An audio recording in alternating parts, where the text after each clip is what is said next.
Hi అండి, welcome back to Vimala Vangala vlogs. నేనైతే ఇక్కడ సర్వపిండి చేస్తున్నాను. ఈ తెలంగాణ సైడ్ చాలా బాగా చేసుకుంటారు. ఇక్కడైతే కొంచెం శనగపప్పు, కొంచెం పెసరపప్పు నానబెట్టుకొని పల్లీలు మంచిగా వేయించుకొని అవి పొట్టు తీసి రెండుగా విడగొట్టి పెట్టుకోండి. తర్వాత సన్నగా ఆనియన్స్ కట్ చేసి పెట్టుకోండి.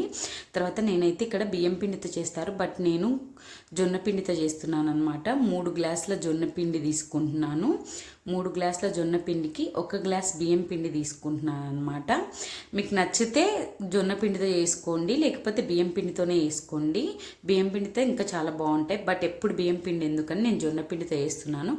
కొంచెం జీలకర్ర, కొంచెం ఒక 4-5 స్పూన్లు నువ్వులు, తర్వాత మనము చెప్పినాను కదా పల్లీలు విడగొట్టుకొని పెట్టుకోండి అని పల్లీలు వేసి, ఆ తర్వాత నానబెట్టిన శనగపప్పు, నానబెట్టిన పెసరపప్పు, తర్వాత మనము ముందుగానే కట్ చేసి పెట్టుకోండి కరివేపాకు కూడా. సో కరివేపాకు సన్నగా, మీ దగ్గర కొత్తిమీర ఉంటే కొత్తిమీర కూడా వేసుకోండి.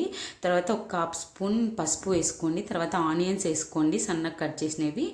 తర్వాత మీ రుచికి తగినంత కారం వేసుకోండి. మా కారం ఉంటుంది, నేను 1 స్పూన్ వేసాను. తర్వాత కొంచెం ధనియాల పొడి వేసుకోండి. తర్వాత 1 స్పూన్ ఉప్పు వేసుకోండి. ఉప్పు చూసి వేసుకోండి. తర్వాత ఈ ఆనియన్స్లో వాటర్ ఉంటాయి కదా, అవన్నీ పిండికి పట్టుకునేలాగా పిండి అంతా మంచిగా కలుపుకోండి. మీరు వీలైతే సొరకాయ ఉంటుంది కదా, సొరకాయని తురిమి కూడా వేసుకోవచ్చు, అప్పుడు వాటర్ కూడా అవసరం లేదు. సొరకాయ సర్వపిండి ఇంకా చాలా బాగుంటుందండి. నేను ఈ సర్వపిండి పెట్టేటప్పుడు నా దగ్గర సొరకాయ లేదు, సో నేను సొరకాయ లేకుండా పెట్టాను.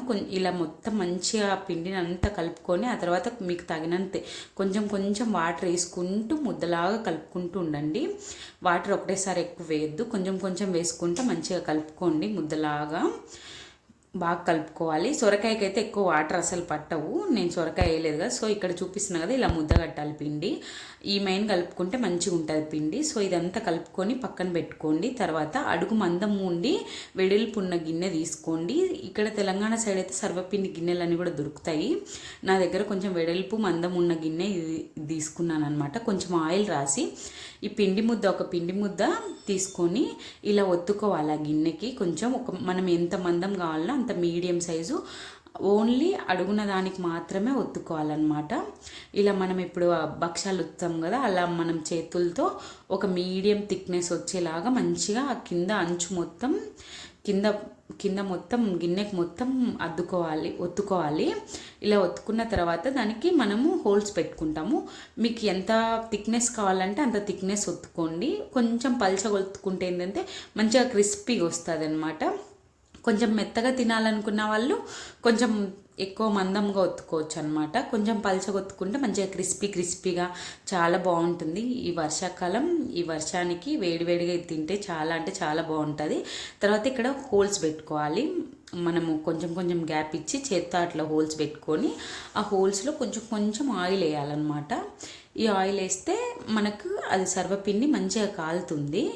సో అందుకని ఈ హోల్స్ పెట్టి ఆయిల్ వేస్తారు. తర్వాత గ్యాస్ మీద కొంచెం హై ఫ్లేమ్ పెట్టి ఒక 2 మినిట్స్, తర్వాత మీడియం సిమ్లో పెట్టేసి మూత పెట్టేసేయండి. తర్వాత మీ దగ్గర ఐరన్ పెన్నాలు ఉంటాయి కదా, సో ఇది నేను భక్ష్యాలు, దోశలు అన్నీ వేసేదనమాట. ఐరన్ పెన్నం ఉంటే ఇంకా మంచిగా వస్తాయి. ఇప్పుడు అల్యూమినియం వాడొద్దు కదా, సో ఐరన్ ప్యాన్ మీద ఇలా మంచిగా ఒత్తుకోండి, వెడల్పుగా వస్తుంది. సో ఇక్కడ కూడా ఫస్ట్ మంచిగా నీట్గా పెన్నం మొత్తం నీట్గా ఒత్తుకున్న తర్వాత పిండి మొత్తం, తర్వాత మీకు కావాల్సినంత థిక్నెస్ ఒత్తుకోండి. చేతికి కొంచెం ఆయిల్ రాసుకోండి, పిండి మనకు చేతికి తగలకుండా ఉంటుంది అనమాట. తర్వాత కొంచెం హోల్స్ చేసుకోండి. మొత్తం ఇక్కడ సరిపోని కాడ కూడా ఇంకొంచెం పిండి పెట్టుకొని మొత్తం రౌండ్గా మొత్తం పెన్నం మొత్తం ఒత్తుకోవాలి చేతులతోనే. మంచిగా బాగుంటుందండి ఇది సర్వపిండి అయితే. ఇక్కడ మొత్తం బయట బండ్ల మీద కూడా పెట్టి అమ్ముతుంటారు. సో తెలంగాణ వాళ్ళకైతే ఇది ఒక ఎమోషన్ లాగా చాలా బాగుంటుంది. మన సైడు అంటే మన ఆంధ్ర సైడు, రాయలసీమ సైడు కారం రొట్టె వేసుకుంటాం కదా, అలాంటి టైపే. కాకపోతే కొంచెం ఈ దీంట్లో హోల్స్ పెట్టి ఇలా పెట్టేస్తాము, మనమేమో పెన్నం మీద పెట్టి కాల్చుకుంటాము, అంతే తేడా.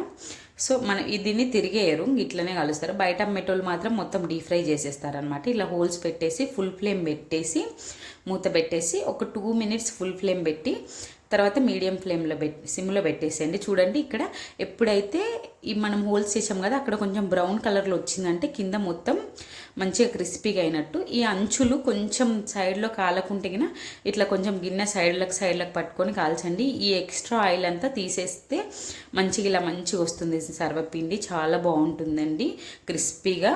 ఈ వీడియో మీకు నచ్చినట్లయితే లైక్ చేయండి,